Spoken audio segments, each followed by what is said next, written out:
back on Wikipedia, and I'm going to talk about a very popular topic that I think the hardcore people of Philadelphia may know about. You know how Philadelphia is famous for cheesesteaks. But hardcore people would know about the classic cheesesteak debate. Now, I've talked about this before on my channel, but now I'm going to uncover some stuff that I found on Wikipedia going through this topic. It's between Pat's and Genos. So, I'm going to read you the history, give a description, and the all-varies family feud. Then we'll get into the Genos end. So, Pat's, King of Steaks, was founded by brothers Pat and Harry Oliveri in 1930. That's quite a long time ago. Oh, actually. When they opened a hot dog stand at the corners of 9th Street, Wharton Street, and Passyunk Avenue. The brothers are generally credited as the co-creators of the cheesesteak. In 1933, as the family relates the story, the brothers were working their stand when they decided to try something different for lunch. Pat sent Harry to the market to buy some inexpensive steak. The brothers thinly sliced the steak, then grilled it along with some chopped onion. The aroma ended up attracting a cab driver who was a regular customer. He asked to try the dish, which the brothers called a steak sandwich, though the term actually originated from Louis' Lunch in New Haven, Connecticut, describing a similar sandwich. Pat sold him the sandwich for 10 cents, equivalent to $2.35 in 2023. The steak sandwich would later evolve into the modern cheesesteak years later. Soon afterwards, at the advice of the aforementioned cab driver, the brothers started selling steak sandwiches instead of hot dogs. By 1940, they had saved enough money to rent space to open a restaurant at the same spot where they had their stand. The two brothers worked at the restaurant for 15 to 18 hours a day for the next few decades, while the restaurant was open 24 hours a day. Harry worked at the Philadelphia Navy Yard during World War II before returning to the restaurant. After pulling back from expansion and franchising efforts in the 1980s, the business was divided up by the Oliveri family. Harry and his son Frank kept the original location, today run by Harry's grandson Frank Jr. Pat's son Herbert opened Oliveri's Prince of Steaks, later to be the source of the family dispute.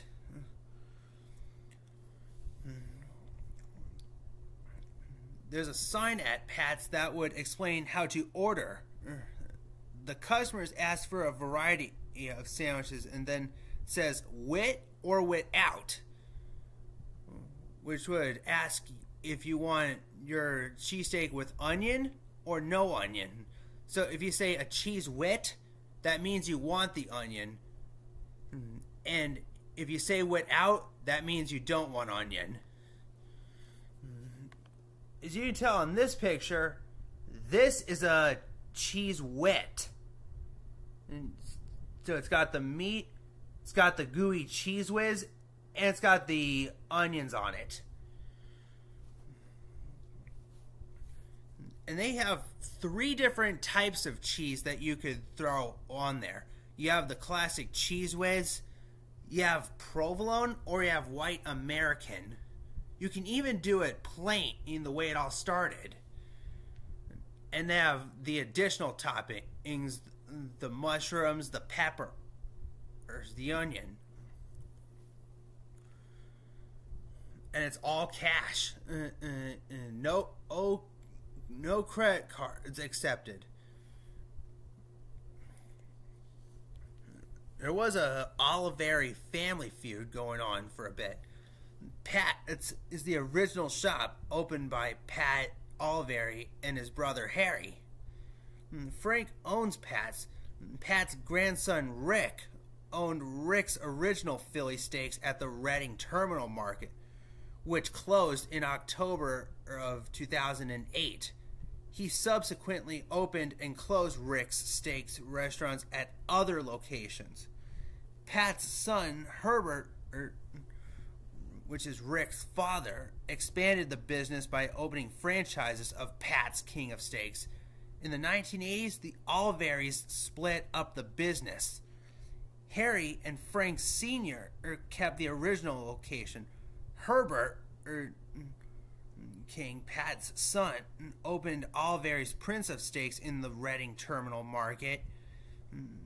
Herbert's son Rick renamed it Rick's in the mid-1990s, still using the Crown logo and mentioning his grandfather, Pat Oliveri. In October 2006, Pat's sued Rick's, alleging trademark infringement and trademark dilution and unfair competition based on the use of the Crown logo and the name Pat Oliveri. The suit was settled in August 2007. Terms were not disclosed. Frank Oliveri Jr. said he was happy with the settlement, and I'm sure my cousin Rick is as well. Rick Oliveri told reporters, "It's an agreement we can both live with. Everybody is happy." So, that's classic Pat's. And when going around 9th Street in Passyunk, this is all you have to look for. Although the signing has changed, this is what people would have expected for Pat's. But still in the same place. Now, let's get into the world of Genos, his competitor.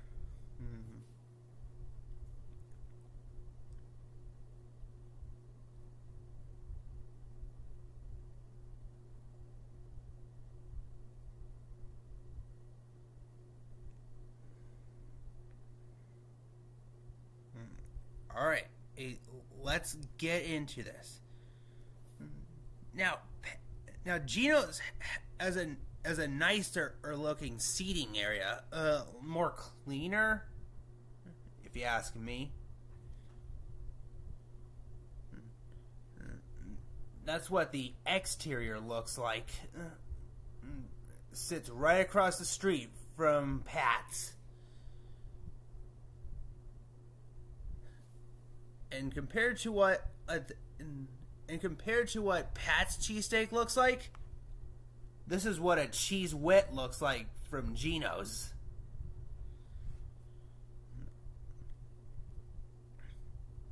Now, owner Joey Vento started a small grill venue at 9th and Passyunk in 1966, and over time his business gained praise from locals. Joey had a son in 1971 and named him Geno, who from 17 on worked in his father's business. According to Vento, the name Genos was chosen because Joe's steak place was already in business. He improvised the name from a broken door on which someone had painted Geno with an I, and modified the spelling to prevent confusion with a regional fast food chain called Genos, again with an I. Vento later named his own son Geno with the E, who now is in charge of the family business. Genos was awarded Best of Philly for Best Takeout by Philadelphia Magazine.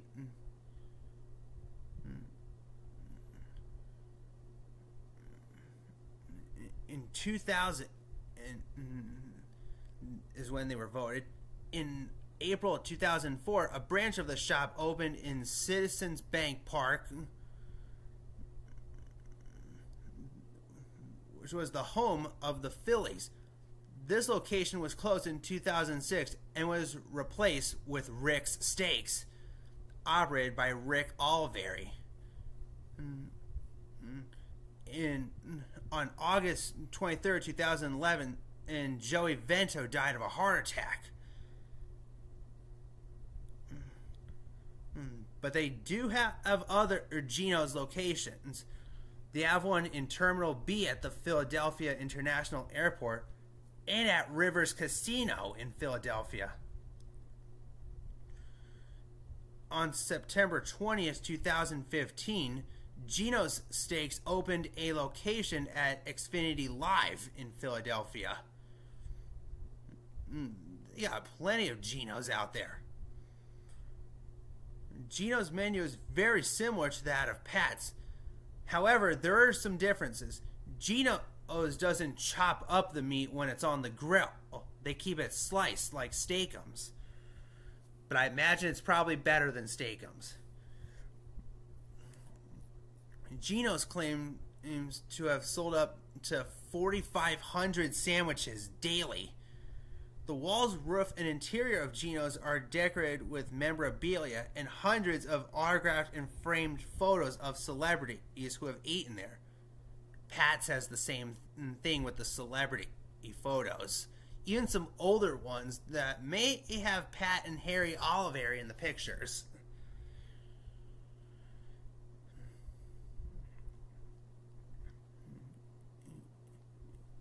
Yeah, so still to this day, both places battle it out.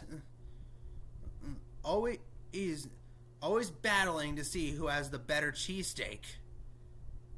It's hard to tell, but you never know who makes the better one.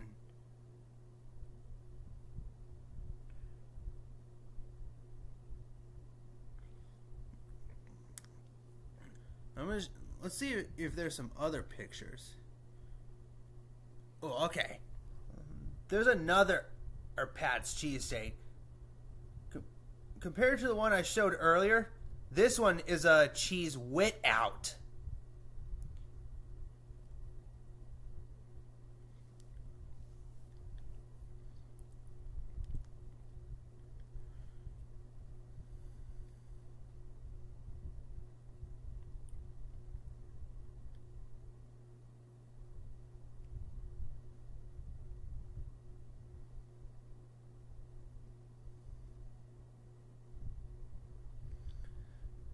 I also think Genos looks pretty nice at night.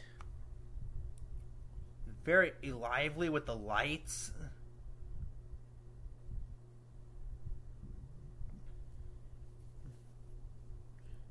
But you don't judge a book by its cover. You gotta taste both steaks and see which one is the top round.